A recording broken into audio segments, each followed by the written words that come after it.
저녁 냄새가 식탁에 가라앉았다. 국은 미지근했고 반찬은 그대로였다. 아들 박준호는 젓가락으로 김치를 찢다 말고 이마를 문질렀다. 아버지 박철수는 건너편에서 조용히 밥을 씹고 있었다. 소리 하나 없이 오래 씹었다. 식탁 위엔 누군가의 한숨이 굴러다니는 듯했다. 그만 좀 해, 아버지! 이젠 그런 얘기 안 통한다니까! 준호의 목소리가 찬물처럼 떨어졌다. 철수는 손을 멈췄다. 숟가락 끝에서 된장이 떨어져 그릇에 닿는 소리가 작게 울렸다. 엄마 이지은은 그 소리를 듣고도 아무 말이 없었다. 그녀는 젓가락으로 반찬을 건드리다 말고 식탁 밑에서 발끝으로 의자 다리를 밀었다. 삐걱거리는 소리가 조용히 흘러나왔다. 철수는 밥을 한 숟갈 더 뜨며 말했다. 이번 주엔 여행이나 갈까? 진짜 좋은 데로. 공기가 순간적으로 얼어붙었다. 이지은은 그를 바라봤다. 눈동자가 흔들렸지만 얼굴은 담담했다. 준호는 숨을 한번 고르더니 피식 웃었다. 여행은 무슨 돈으로요? 카드값도 밀렸잖아요. 내가 알아서 할게. 그 말 예전에도 들었어요. 그의 말이 끝나자 방 안의 시계가 틱 소리를 냈다.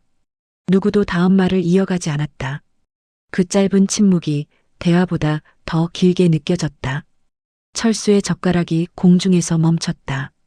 그는 잠시 허공을 바라보다가 다시 천천히 밥을 입에 넣었다. 씹는 속도가 느려졌다. 볼살이 미세하게 떨렸다. 창밖으로 노을빛이 흘러들었다. 주황색 빛이 식탁 위 반찬 그릇에 스며들고 그 빛이 철수의 얼굴에 닿았다. 그는 손을 떨며 컵을 들었다. 물 한 모금을 삼키는 데에도 힘이 들어갔다. 이지은은 숟가락을 내려놓았다. 당신 어디 아파요? 아니야. 그냥 좀 나가고 싶어. 그의 목소리는 낮게 깔려 있었고 말끝이 흐려졌다. 준호는 휴대폰을 들여다보며 대답했다. 그럴 시간 있으면 알바라도 하세요. 그 말에 공기가 조금 흔들렸다. 철수의 시선이 잠깐 그를 향했지만 금세 내려앉았다. 식탁 한쪽에 놓인 전기색 고지서 모서리가 바람에 들썩였다. 테이블 밑에서는 이지은의 손가락이 무릎 위를 두드렸다. 그녀의 눈동자는 노을빛에 젖어 있었다. 철수는 자리에서 일어섰다. 의자가 바닥을 긁는 소리가 거칠었다. 그는 방으로 들어가며 문을 반쯤 닫았다. 그 사이로 희미한 그림자가 거실 바닥에 드리웠다. 이지은은 천천히 그의 뒤통수를 바라봤다. 그는 문 너머 어딘가에서 담배를 찾는 듯한 손짓을 했다. 담배를 찾지 못하자 손끝으로 바지를 문질렀다. 그 습관이 오래된 버릇처럼 느껴졌다. 준호는 숟가락을 내려놓고 말했다. 엄마, 저 사람 또 무슨 생각하는 거예요? 이지은은 대답하지 않았다. 그녀는 식탁 위에 떨어진 된장 자국을 천으로 닦았다. 닦고 또 닦았다. 마치 그 자국만 없애면 무언가가 다시 원래대로 돌아올 것처럼. 방 안에서는 천천히 서랍 여는 소리가 들려왔다. 철수는 서류 봉투를 꺼내 종이 몇 장을 넘겼다. 고지서, 대출 명세서, 회사에서 받은 퇴직 증명서, 모두 노랗게 발해 있었다.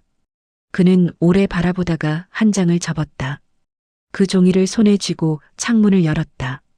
찬바람이 스며들며 커튼이 흔들렸다. 밖은 해가 완전히 넘어가고 있었다. 이지은은 식탁 위 그릇을 치우다 말고 멈췄다. 방 안에서 들려오는 바람 소리가 이상하게 커졌다. 그녀는 조용히 문 앞에 섰지만 문은 닫혀 있었다. 당신 또 무슨 생각하는 거예요? 작게 중얼거렸지만 안에서는 아무 대답도 없었다. 준호는 이어폰을 꽂았다.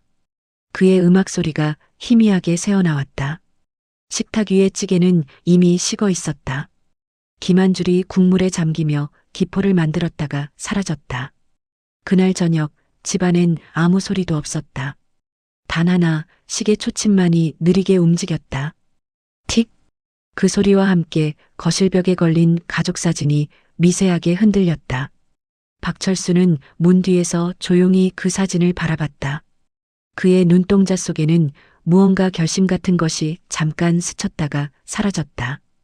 그리고 그는 천천히 불을 끄고 어둠 속으로 몸을 숨겼다. 거실에는 남은 찌개의 냄새만이 오래 남아 있었다. 그 냄새는 익숙했지만 어쩐지 싸늘했다. 아침 햇살이 거실 벽에 비스듬히 걸려 있었다. 좁은 집안에 먼지가 떠다녔다. 엄마는 설거지를 하다 말고 뒤를 돌아봤다. 거실 한쪽이 이상하게 비어 있었다. TV 옆 늘 있던 스피커 자리에 먼지 자국만 남아 있었다. 그 위에는 스피커 모양대로 하얗게 벽이 드러나 있었다. 여보, 스피커 어디 놨어요? 고장나서 버렸어. 버리긴 왜 버려요? 아들이 고쳤잖아요. 끌었기만 했어. 그의 말은 짧고 건조했다. 엄마는 더 묻지 않았다. 싱크대에 물이 흐르다 멈췄다. 그 소리가 멎자 집안이 이상하게 조용했다. 아버지는 쓰레기 봉투를 들어 올리며 신발을 신었다. 발로 꽉 눌러 신발을 맞추는 소리가 둔탁하게 들렸다. 문이 닫히자 잠깐의 바람이 부엌 쪽으로 밀려왔다. 그 바람에 식탁 위 영수증 몇 장이 날아갔다. 엄마는 허리를 굽혀 그것들을 주었다. 전기요금, 수도요금, 카드 명세서 모두 밀린 날짜가 붉게 표시돼 있었다. 점심쯤 아버지가 돌아왔다. 손에 아무것도 들려있지 않았다. 그는 옷걸이에 코트를 걸고 그대로 방으로 들어갔다. 엄마는 문틈을 보며 물었다. 여보, 점심은요? 먹고 왔어. 그 한마디 뒤로 문이 닫혔다. 방 안에서는 무언가를 옮기는 소리가 들렸다. 가끔은 서류가 뒤적이는 소리, 가끔은 서랍을 여닫는 소리. 엄마는 그 소리를 들으며 조용히 고무장갑을 벗었다. 그녀의 손끝엔 세제 거품이 남아 있었다. 해가 기울 무렵 아버지는 식탁 위에 서류 가방을 올려놓았다. 오래된 가죽이 바스라지는 소리를 냈다. 그 안에서 고지서, 대출 서류, 연체 통지서가 쏟아졌다. 종이들이 탁자 위에서 부딪혔다. 그 소리만으로도 방 안 공기가 조금 더 무거워졌다. 엄마가 다가와 조심스레 물었다. 당신 요즘 뭐 하는 거예요? 정리 좀 하고 있어. 무슨 정리요? 잡동사니 쓸데없는 거 많잖아. 그의 눈은 피곤하게 충혈돼 있었다. 엄마는 한 발짝 뒤로 물러섰다. 말을 잇지 못했다. 그녀는 식탁 가장자리에 놓인 물컵을 들어 입을 적셨다. 손끝이 미세하게 떨렸다. 밤이 되자 집은 다시 어두워졌다. 아버지는 서류 가방을 다시 꺼냈다. 형광등 불빛 아래서 계산기를 두드렸다.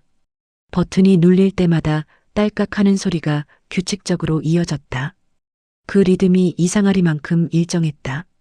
엄마는 방에서 그 소리를 들으며 눈을 감았다. 그 소리가 오래된 시계 초침처럼 귓속을 맴돌았다. 식탁 위엔 종이들이 다시 쌓였다.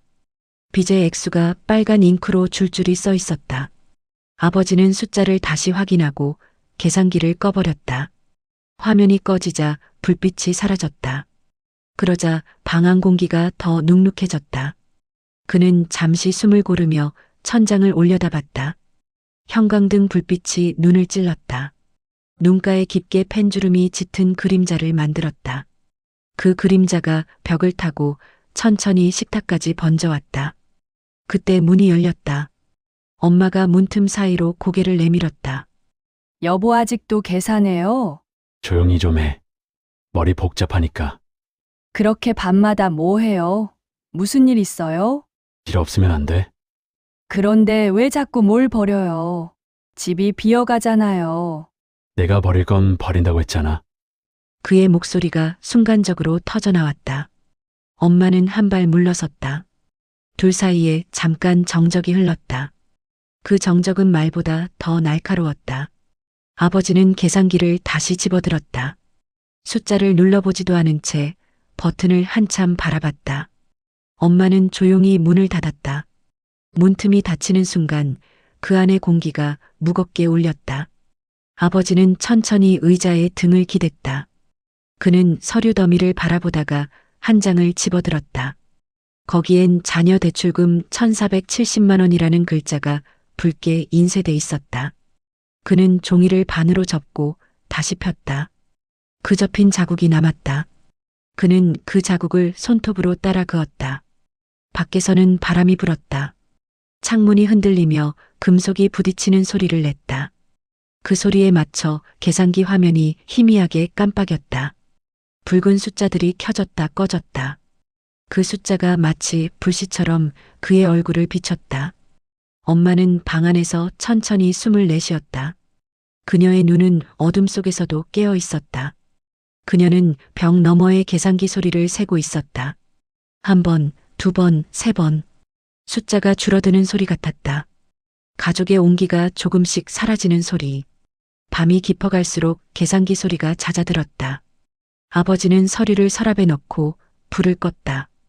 방 안은 어두워졌지만 창문 밖 가로등 불빛이 그의 얼굴을 스쳤다. 그는 한참 동안 창문을 바라보다가 혼잣말처럼 중얼거렸다. 이제 진짜 정리해야지. 그의 입가에 스쳐간 미소는 희미했다. 그 미소는 따뜻하지도 슬프지도 않았다. 그냥 아무 감정도 없는 얼굴이었다. 그 표정이 어둠 속으로 천천히 사라졌다. 아침 햇살이 부엌 타일에 길게 비쳤다. 엄마는 김을 굽다가 문득 손을 멈췄다. 냉장고 위를 바라보았다. 늘 있던 금반지함이 보이지 않았다. 작은 네모 자국만 남은 그 자리엔 먼지가 빛을 받으며 떠올랐다. 엄마, 냉장고에 있던 금반지함 어디 갔어요? 글쎄, 내가 어제까지 봤는데. 엄마는 부엌 서랍을 열었다. 소리가 나지 않게 조심스럽게 뒤졌다. 하지만 그 안엔 아무것도 없었다. 빈 공간만이 남아 있었다. 그녀의 손끝이 허공을 긁었다. 먼지 한 줌이 손가락에 달라붙었다. 그때 아들이 거실에서 스마트폰을 들고 말했다. 이거 봐요. 냉장고 팔렸대요. 엄마가 다가가 화면을 보았다. 삼성 냉장고 13만 원. 세탁기 9만 원. 판매자 이름은 형표. 프로필 사진은 비어 있었다. 아들은 화면을 한참 바라보다가 손끝을 떨며 화면을 스크롤했다. 거래 내역 속에는 그 이름이 반복되고 있었다. 냉장고, 청소기, 선풍기, 스피커. 모두 그가 팔았던 물건들이었다. 아버지 활동 이름 맞죠? 엄마는 말없이 고개를 끄덕였다. 진짜 미친 거 아니야? 조용히 해. 밖에서 들려. 이제는 진짜 말이 안 돼요. 엄마는 손으로 입을 가렸다. 눈빛이 멍해졌다. 그녀는 냉장고 문을 열었다. 안엔 김치통 3개, 물 1병, 남은 반찬 2개뿐이었다. 고요한 냉장고 속에서 서늘한 바람이 새어나왔다. 아들은 그대로 현관문을 열었다. 차가운 공기가 얼굴을 스쳤다. 그는 운동화를 꿰차고 뛰쳐나갔다. 골목길은 조용했다. 편의점 앞 자판기에서 콜라가 떨어지는 소리가 들렸다. 아들은 숨을 고르며 주위를 둘러봤다. 공중전화 옆에 낡은 박스 더미가 쌓여 있었다. 그 위에서 아버지가 박스를 하나씩 포개고 있었다. 그건 뭐예요? 아버지가 흠칫 고개를 들었다. 손에 낀 비닐 장갑이 햇빛에 번들거렸다. 재활용 좀 하려는 거야. 이거 다 팔고 있는 거잖아요. 준호야, 사람 말 좀 믿어. 아버지의 얼굴엔 어설픈 미소가 붙어 있었다. 입꼬리만 올린 억지 웃음이었다. 그 웃음이 오래가지 못했다. 입술 끝이 떨렸고 눈동자가 흔들렸다. 그는 시선을 피하며 손에 든 상자를 들어 올렸다. 버리는 거야. 다 필요 없잖아. 그럼 냉장고는요? 금반지함은요? 그건 팔면 돈 되니까. 진짜 팔았네. 이제는 집도 팔겠어요? 말 좀 예쁘게 해라. 아빠가 다 이유가 있어서 하는 거야. 이유요? 빚 갚으려고요? 아니면 그냥 도망치려고요? 아버지는 잠시 말이 없었다. 박스 모서리를 쥔 손가락이 하얗게 질렸다. 그의 어깨가 천천히 내려앉았다. 바람이 불어와 그의 머리카락이 흩날렸다. 준호야, 사람은 살다 보면 그런 말 하지 마요. 그런 말로 다 끝내잖아요. 아들은 등을 돌렸다. 뒤에서 아버지가 한 발 다가왔다가 멈췄다. 너 엄마한테는 말하지 마라. 이제 그런 부탁도 하지 마요. 그는 더 이상 돌아보지 않았다. 발소리가 골목 바닥에 메아리 쳤다. 그 소리가 멀어질수록 아버지의 표정은 무너져 내렸다. 남은 건 박스더미와 바닥에 굴러 떨어진 동전 몇 개였다. 아버지는 허리를 굽혀 동전을 하나씩 주었다. 작은 동전 하나가 손끝에서 미끄러졌다. 그는 그 동전이 굴러가 벽에 닿는 걸 한참 바라봤다. 그리고 그 자리에 멈춰섰다. 편의점 안에서 라디오 소리가 흘러나왔다. 오늘 날씨 평년보다 쌀쌀하겠습니다. 그 한 줄이 이상하게 공허하게 들렸다. 아버지는 박스를 덮으며 혼잣말처럼 중얼거렸다. 조금만 더 하면 되겠지. 하지만 그 목소리는 자신에게조차 들리지 않는 듯했다. 그의 손끝이 다시 박스를 움켜쥐었다. 그 손은 무겁고 어딘가 부서질 듯했다. 아들은 골목 끝에서 돌아보았다. 멀리 햇빛 아래 서 있는 아버지의 모습이 작게 보였다. 그는 무언가를 안고 있었지만 아무것도 가진 게 없어 보였다. 그 순간 준호는 알았다. 그를 더 이상 아버지라 부를 수 없다는 걸. 그날 이후 집으로 돌아왔을 때 엄마는 식탁에 앉아 있었다. 그녀의 앞엔 반쯤 접힌 가족사진 한 장이 있었다. 아들은 아무 말 없이 그 옆에 앉았다. 두 사람 사이엔 말보다 더 두터운 침묵이 앉았다. 여행 전날 밤 거실은 비어 있었다. 불빛은 어둡고 공기엔 낯선 냄새가 섞여 있었다. 냉장고 위 금반지함도 TV도 시계도 없었다. 남은 건 먼지가 앉은 자국과 콘센트 자리에 남은 하얀 벽뿐이었다. 엄마는 거실을 천천히 둘러봤다. 그녀의 눈동자가 흔들렸다. 창가 쪽 커튼이 바람에 들썩였다. 그 바람이 부엌까지 스며들었다. 싱크대 위에 올려둔 그릇이 딸깍 소리를 냈다. 현관으로 향한 엄마의 발소리가 무겁게 울렸다. 문을 열자 신발장이 휑했다. 그 자리에 있어야 할 남성 구두 한 켤레와 운동화 한 켤레가 사라져 있었다. 텅 빈 공간엔 먼지만 희미하게 남아 있었다. 여보? 그녀의 목소리가 조용히 흩어졌다. 대답은 없었다. 대신 부엌 조명 하나가 깜빡이며 불안하게 빛났다. 불빛이 벽을 타고 식탁 위로 번졌다. 거기 식탁 한가운데 하얀 종이 한 장이 놓여 있었다. 엄마는 그 종이를 집어들었다. 미안하다. 이번 여행은 혼자 간다. 글씨는 급하게 써 내려간 듯 삐뚤었다. 볼펜 자국이 눌려 있었다. 엄마의 손이 떨렸다. 그 종이가 소나기에서 구겨졌다. 종이의 모서리가 손끝에 닿아 작은 소리를 냈다. 그 옆엔 비어있는 통장 껍데기가 있었다. 표지에는 주택 적금 통장이라는 글자가 희미하게 보였다. 엄마는 통장 속을 확인했지만 아무것도 없었다. 바닥엔 누군가 급히 찢은 영수증 조각이 흩어져 있었다. 그때 아들이 문을 열고 들어왔다. 엄마, 어디 갔어요? 모르겠다. 아무 말도 없이 나갔어. 짐이 다 없어졌어요. 냉장고도, 반지도, 통장도 전부요. 엄마는 대답 대신 주방 쪽으로 걸어갔다. 냉장고 문을 열자 차가운 바람이 얼굴을 스쳤다. 그 안엔 김치 한 통과 물 한 병뿐이었다. 그녀는 문을 천천히 닫았다. 딸깍 하는 소리가 유난히 크게 들렸다. 아들은 식탁 위 쪽지를 집어들었다. 글씨를 한참 바라보다가 힘없이 내려놓았다. 여행이라네요. 그의 목소리가 흔들렸다. 혼자 간대요. 혼자. 엄마는 그 말을 따라 중얼거렸다. 그녀의 시선이 공중을 헤맸다. 거실 구석에는 비어있는 텔레비전 자리가 남아 있었다. 벽에 걸린 전선이 허공에서 흔들렸다. 그 선 끝이 마치 무언가를 매달았던 것처럼 흔적만 남기고 있었다. 밤이 깊어갈수록 바람이 거세졌다. 문틈으로 찬 공기가 스며들어와 커튼을 흔들었다. 불 꺼진 거실엔 냉기만 남았다. 엄마는 소파에 앉아 창밖을 바라봤다. 창문 밖에는 노을도 별도 없었다. 그저 어둠만이 서서히 번지고 있었다.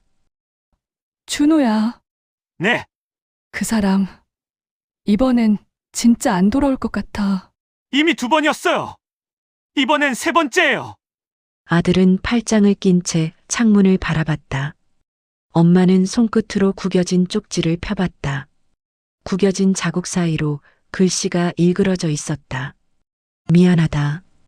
이번 여행은 혼자 간다. 그 문장이 어둠 속에서 희미하게 빛났다. 엄마는 종이를 조용히 무릎 위에 내려놓았다. 손끝이 서늘했다. 그녀는 창문으로 시선을 옮겼다.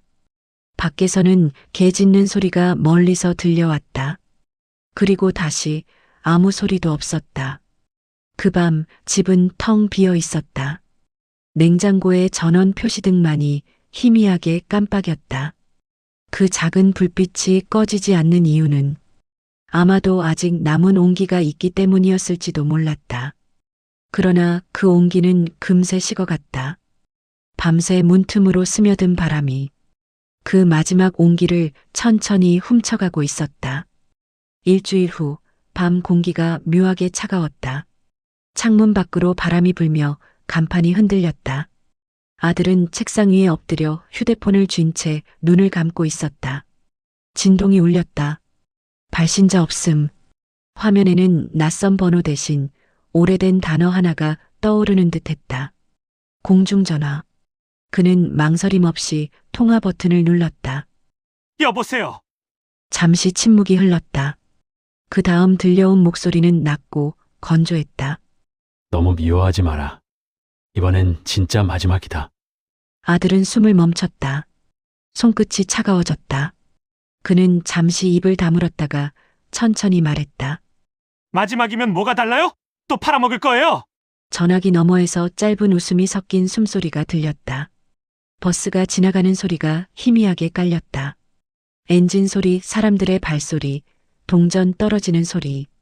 그 소음 속에서도 그 목소리만은 분명했다. 그래도 내가 만든 집이잖아. 내가 정리해야지. 그 말에 아들은 고개를 들었다. 눈빛이 흔들렸다. 정리요? 그의 목소리가 떨렸다. 그게 정리예요? 팔아치우고 남은 사람들 울리는 게? 잠깐의 정적. 전화기 너머에서 담배 불 붙는 소리가 들렸다.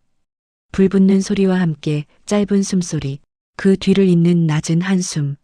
살다 보면 한 번쯤은 버려야 할 때가 있다. 그게 가족이에요? 가족이라서 더 힘들다. 아들은 손으로 머리를 쥐었다. 입술을 깨물며 말했다. 사람 마음도 물건처럼 팔 수 있으면 좋겠다. 그 말에 잠시 숨소리가 멎었다. 그리고 뚝. 전화는 끊겼다. 신호음이 길게 이어졌다. 그 단조로운 뚜뚜뚜 소리가 방 안을 메웠다. 아들은 휴대폰을 손에서 놓았다. 기기가 손가락 사이에서 미끄러졌다. 바닥에 떨어지는 소리가 공허하게 울렸다. 그 소리가 벽을 타고 천천히 번져나갔다. 그는 눈을 감았다.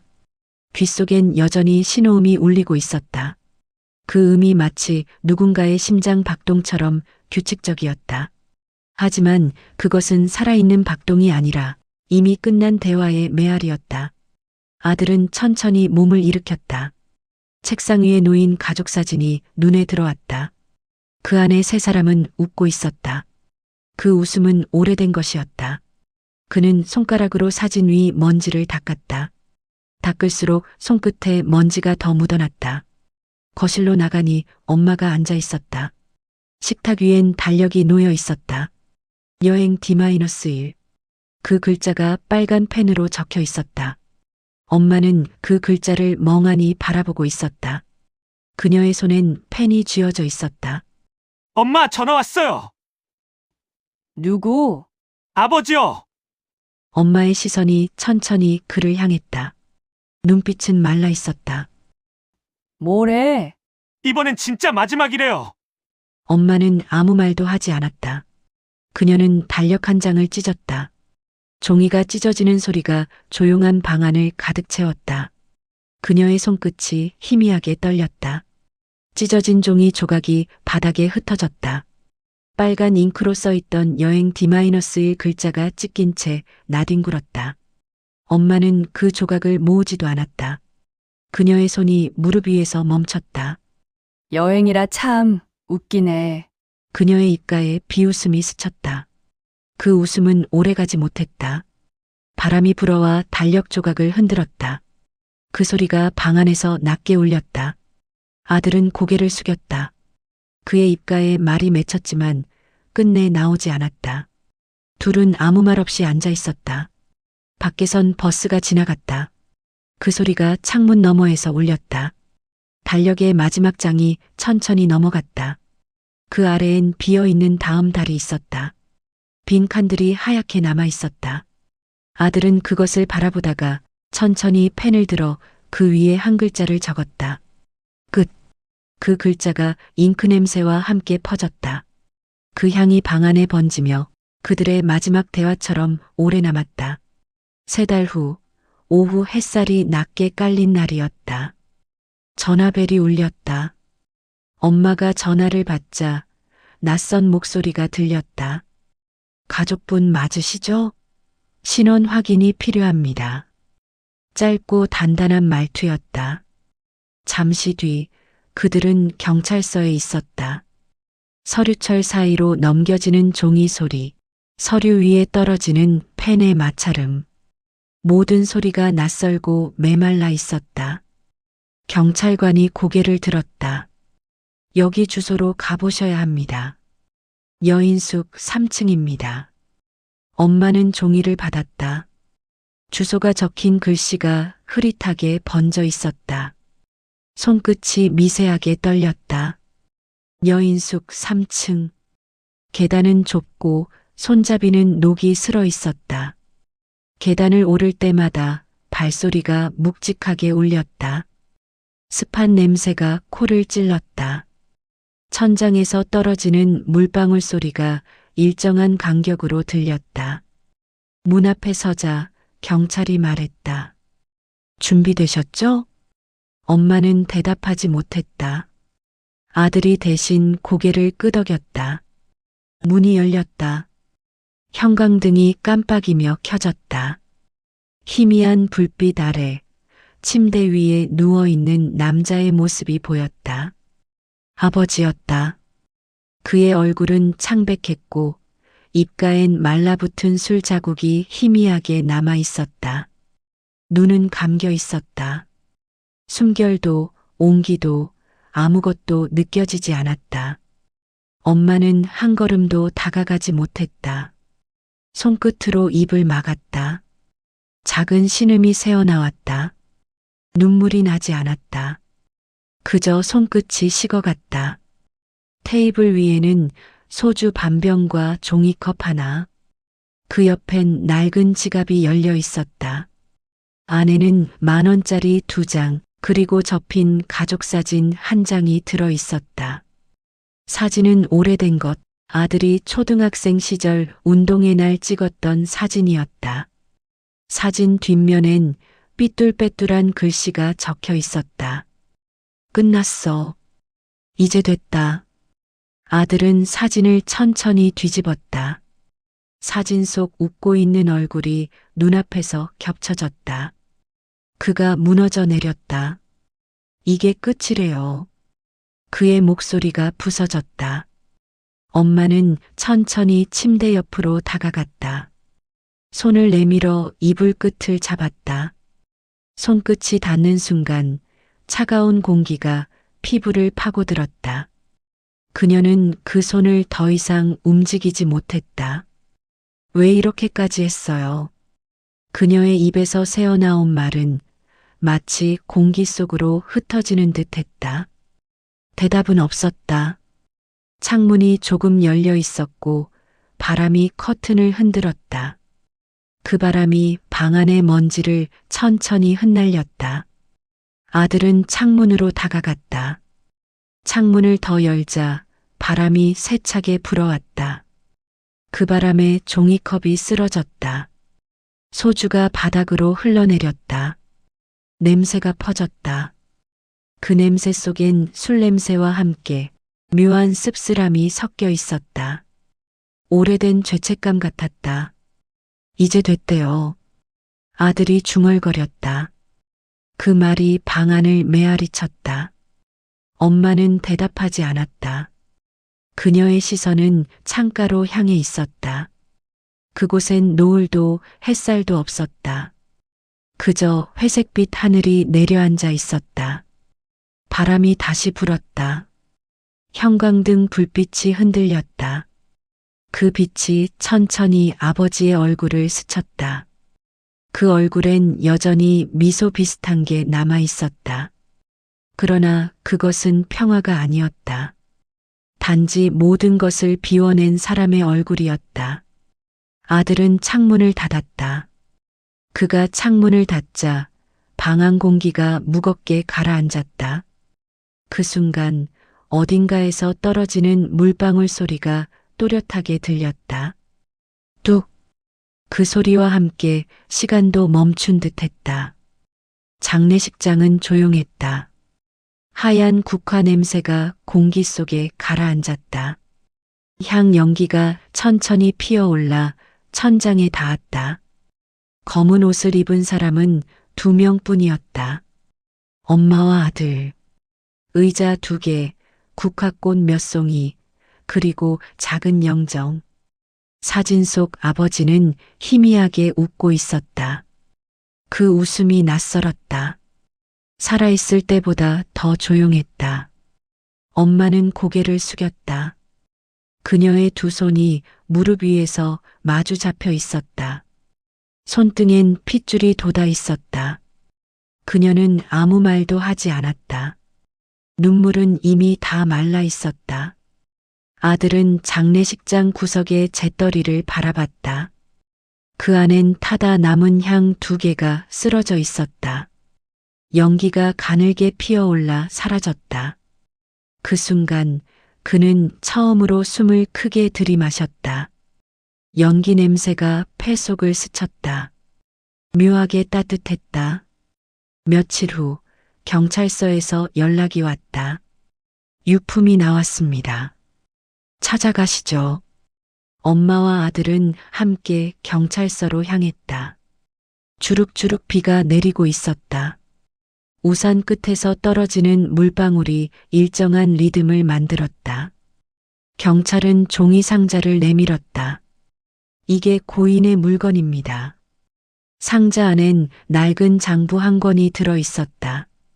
가죽 표지는 갈라져 있었고 모서리가 달아 있었다. 종이 위엔 누런 얼룩이 번져 있었다. 엄마는 그것을 꺼내 들었다. 표지엔 아무 글씨도 없었다. 첫 장을 넘기자 대출 독촉장 사본이 붙어 있었다. 연체 94일 차, 즉시 납입 요망. 그 아래엔 붉은 도장이 찍혀 있었다. 그 다음 장엔 빽빽한 글씨가 적혀 있었다. 냉장고 13만 원, 세탁기 9만 원, 노트북 18만 원, 자전거 7만 원. 하나씩 가족의 흔적이 가격으로 줄지어 있었다. 그는 그것들을 천천히 읽었다. 단어 하나하나가 몸속 어딘가를 파고드는 듯했다. 엄마는 손끝으로 장부를 덮었다. 그 사람은 끝까지 일했네. 그녀의 목소리는 낮고 건조했다. 아들은 대답하지 않았다. 대신 펜을 들었다. 마지막 장엔 붉은 글씨가 적혀 있었다. 가족 정리 완료. 그 문장을 본 순간 아들의 손이 멈췄다. 잠시 눈을 감았다가 그는 천천히 펜을 눌러 그 아래에 한 줄을 썼다. 이제야 가족이 됐다. 잉크가 종이에 스며들었다. 글씨가 번졌다. 그 번짐은 마치 눈물 자국 같았다. 하지만 눈물이 아니었다. 잉크였다. 엄마는 조용히 그를 바라봤다. 그녀의 눈동자에 불빛이 흔들렸다. 그녀는 말했다. 불태우자. 아들은 고개를 끄덕였다. 그들은 집으로 돌아와 장부를 식탁 위에 올려두었다.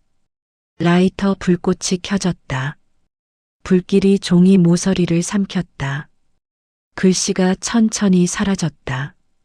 가족 정리 완료라는 문장이 불빛 속에서 일그러졌다. 아들은 장부가 타는 냄새를 맡았다. 그 냄새엔 종이와 잉크, 그리고 오래된 후회의 냄새가 섞여 있었다. 불길이 점점 커졌다. 엄마는 아무 말 없이 불을 바라봤다. 그녀의 눈동자에 불빛이 반사됐다. 한 장, 두 장, 마지막 장. 모든 글자가 사라졌을 때 아들은 라이터를 껐다. 불씨가 남은 자리엔 재만이 흩어져 있었다. 그는 젓가락으로 그제를 모았다. 식탁 위에서 불씨가 완전히 꺼질 때까지 기다렸다. 엄마가 물었다. 이제 끝났을까? 아들은 대답하지 않았다. 그는 잿더미 위에 손가락으로 작은 원을 그렸다. 그 안엔 아무것도 없었다. 불이 꺼진 방엔 검은 연기 냄새와 잔잔한 정적만 남았다. 창문 밖으로 바람이 스며들었다. 불길이 남긴 온기조차 식어갔다. 하지만 그 식은 냄새 속에서 묘하게 가벼운 숨소리가 흘렀다. 밤이었다. 도시의 불빛이 멀리서 희미하게 반짝였다. 바람은 차가웠지만 매서운 추위는 아니었다. 아파트 옥상, 아들은 장부가 담긴 작은 상자를 들고 있었다. 그 상자 속엔 이미 불에 탄 종이의 잔재가 남아 있었다. 검게 그을린 조각들이 서로 얽혀 있었다. 손가락으로 살짝 짚자 재가 부서졌다. 바람이 불었다. 그는 상자를 천천히 기울였다. 잿가루가 공중으로 흩어졌다. 검은 잔해들이 달빛을 스치며 흩날렸다. 조용한 바람에 실려 천천히 하늘로 올라갔다. 빛이 없는 밤하늘에 그 재가 별빛처럼 반짝이다 사라졌다. 아들은 한참을 서 있었다. 손에 남은 재 냄새가 희미하게 느껴졌다. 그 냄새는 따뜻하지도 역하지도 않았다. 그저 오래된 기억 같았다. 이제야 진짜 끝났다. 그가 작게 중얼거렸다. 입술이 떨리지도 않았다. 그 목소리는 담담했고 마치 누군가에게 보내는 인사 같았다. 그 순간 뒤쪽 복도 불빛이 켜졌다. 엄마가 천천히 걸어 나왔다. 그녀는 손에 머그잔 하나를 들고 있었다. 커피가 아니라 미지근한 물이었다. 그녀는 아무 말 없이 아들을 바라봤다. 눈빛은 고요했고 오래된 슬픔 대신 잔잔함이 남아 있었다. 춥지? 괜찮아요. 그래. 짧은 대화가 바람에 섞여 흘렀다. 그녀는 잠시 그 자리에 섰다가 천천히 옥상 난간 옆으로 다가갔다. 도시 불빛이 멀리서 깜빡였다. 그 불빛이 그녀의 눈동자에 반사되었다. 저기 봐요. 불빛이 다 살아있네요. 응. 아직 꺼지지 않았네. 둘은 아무 말 없이 하늘을 바라봤다. 바람이 지나가며 머리카락을 흔들었다. 아들은 손바닥에 남은 재를 털었다. 손끝에서 잔재가 흩어졌다. 그 재가 바람에 닿자 순간 불빛이 반짝였다. 마치 누군가의 마지막 흔적처럼. 그 시각 집안에는 불이 꺼져 있었다. 하지만 창문 사이로 희미한 불빛이 벽에 흔들렸다. 엄마가 켜둔 작은 스탠드 등이었다. 그 빛이 벽에 부딪혀 부엌까지 퍼졌다. 식탁 위에는 국 한 냄비와 2개의 그릇이 놓여 있었다. 아들은 문을 열고 들어왔다. 이제 진짜 끝났어요. 그의 목소리는 조용했다. 단정한 문장 하나였지만 그 안에는 지난 3달의 무게가 다 담겨 있었다. 엄마는 그를 바라봤다. 대답은 하지 않았다. 그저 미소를 지었다. 그 미소엔 울음도 분노도 체념도 함께 섞여 있었다. 그녀는 의자에 앉으며 말했다. 밥 먹자. 아들은 고개를 끄덕였다. 식탁에 앉자 따뜻한 김이 천천히 피어올랐다. 찬밥이었다. 하지만 그 온기가 낯설지 않았다. 엄마는 국을 덜었다. 국물이 그릇 벽을 따라 흐르며 작은 소리를 냈다. 그 소리가 집안을 채웠다. 그것만으로도 조용했다. 두 사람은 아무 말도 하지 않았다. 숟가락 부딪히는 소리만이 일정하게 이어졌다. 부엌 창문 밖에서는 겨울바람이 불었다. 커튼이 살짝 흔들렸다. 그 흔들림 속에서도 등불은 꺼지지 않았다. 식사를 마치고 아들은 물었다. 엄마, 내일은 뭐해요? 글쎄, 그냥 장 보러 가야지. 같이 갈게요. 그래. 그 짧은 대화가 끝나자 다시 침묵이 흘렀다. 그러나 그 침묵은 더 이상 무겁지 않았다. 서로를 향한 공기가 부드러워졌다. 그 부드러움 속에서 아주 작은 안도감이 있었다. 엄마는 창문 밖을 보았다. 그녀의 시선 너머 옥상에서 흩날렸던 재가 아직 공기 중에 남아있는 듯했다. 그 잿빛 흔적이 달빛 아래에서 천천히 사라지고 있었다. 그녀는 조용히 불을 껐다. 방 안이 어두워졌다. 그러나 그 어둠은 두렵지 않았다. 창문 밖에서 반사된 가로등 불빛이 희미하게 벽을 비추었다. 그 불빛이 마치 작은 불꽃처럼 깜빡였다. 그건 불길이 아니었다.